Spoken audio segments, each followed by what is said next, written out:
because those spots are so close. Game 1 was Steps of War, which I call Steps of War. It's a very close map, right? Like, this is going to give the chance for Kiwikaki to play a little bit longer of a game and not have to rely too much on these all-in style plays. All right, guys, well, here's a little bit of a map preview from Kelly herself. Blistering Sands is a two-player map with spawn points at the 2 and 7 o'clock positions. Long distances between each base typically create a longer game.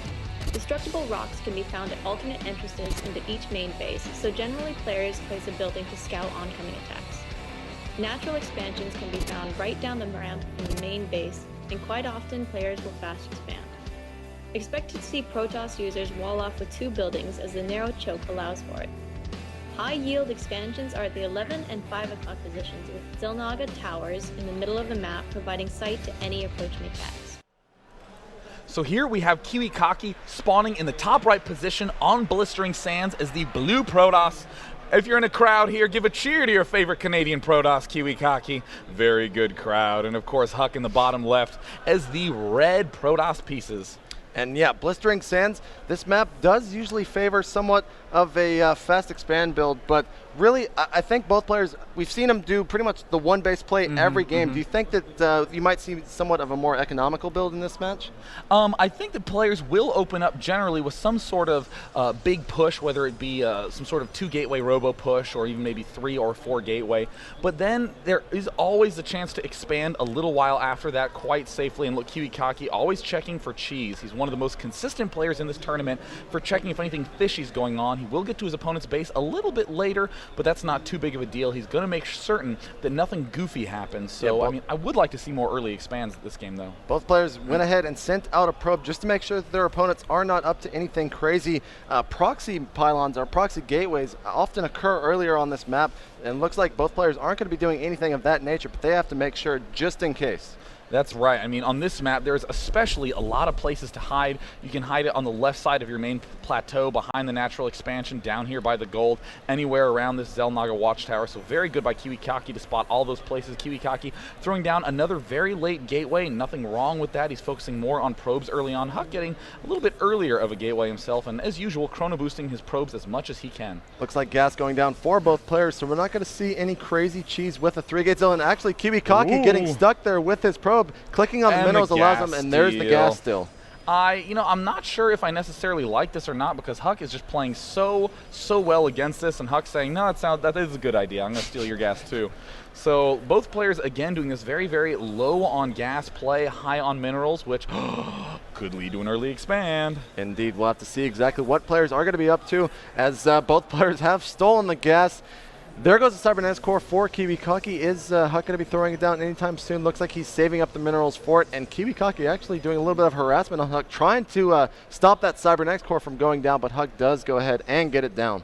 And it looks like this pylon's a little bit late for Kiwikaki, as he is getting supply blocked. That Cybernetics core is, of course, en route. Very fast second gateway by Kiwikaki, letting his plans be known. HuK hasn't built a second gateway himself yet. And, ooh, there's 2 in gas for HuK. That's a little bit weird of a choice.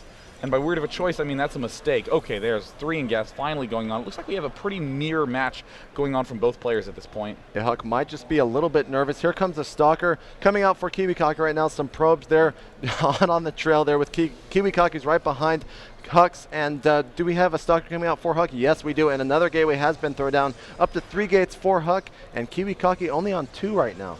And we haven't seen that, yeah, like you said, that third gateway from Kiwikaki is nowhere to be found. He's spending it on a little bit more expensive units of the Stalker, wants to be able to deal with any sort of zealot pressure early on. HuK also getting some Stalkers himself. We do see these 2 probes from Kiwikaki are now retreating to these 2 Zelnaga watchtowers. So smart to keep that spotting up.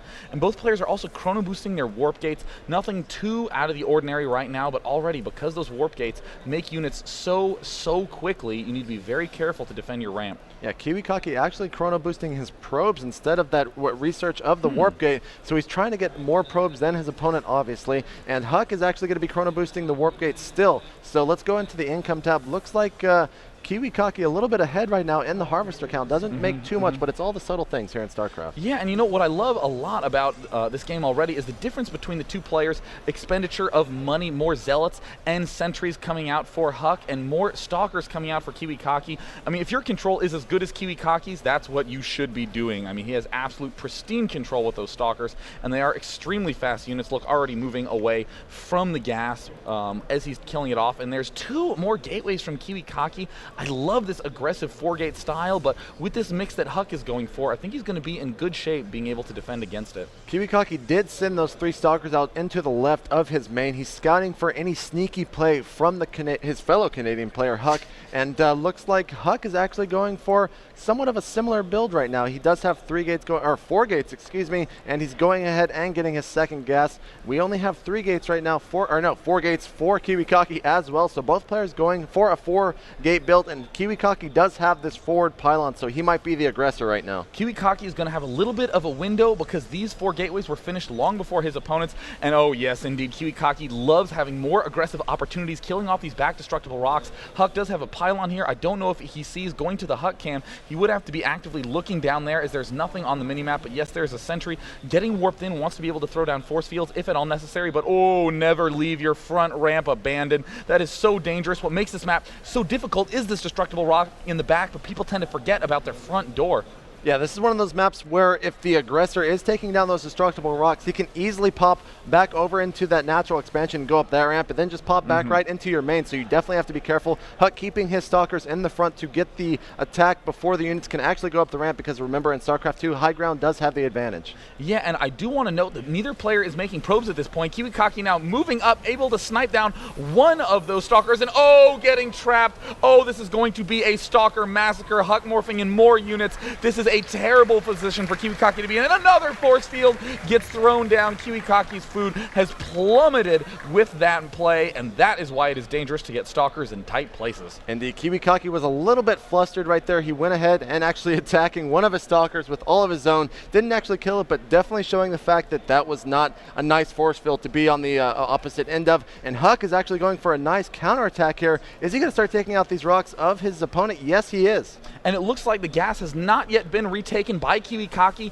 That means that he will not have enough sentries to repel this with 4 fields. He will need pure brunt might to be able to deal with it, but Zealots plus force fields are so tough to deal with. He is annihilating these destructible rocks so quickly, and this is going to be almost impossible for Kiwikaki to hold off. And while all this is going on, HuK has gone ahead and thrown down a robotic facility, and here comes HuK pushing into the main of Kiwikaki. Kiwikaki is definitely going to be in a tough spot right now, even pulling probes for this pulling fight. Probes off. Now it looks like Kiwikaki has a slightly bigger base army mix, but look at those force fields doing so much damage, and HuK has an insanely high zealot count. All the zealots of Kiwikaki are just evaporating, and Kiwikaki is slowly falling behind on the stalker count as well. HuK pushing in to do, it looks like, the final blow. HuK currently up 3-2, could take the championship with this push right here, killing off all the stalkers, no matter how much micro you have. And GG. Not going to be enough. HuK winning that series decisively. And HuK is the grand champion here at MLG Raleigh. Let's give another round of applause for our champion, HuK.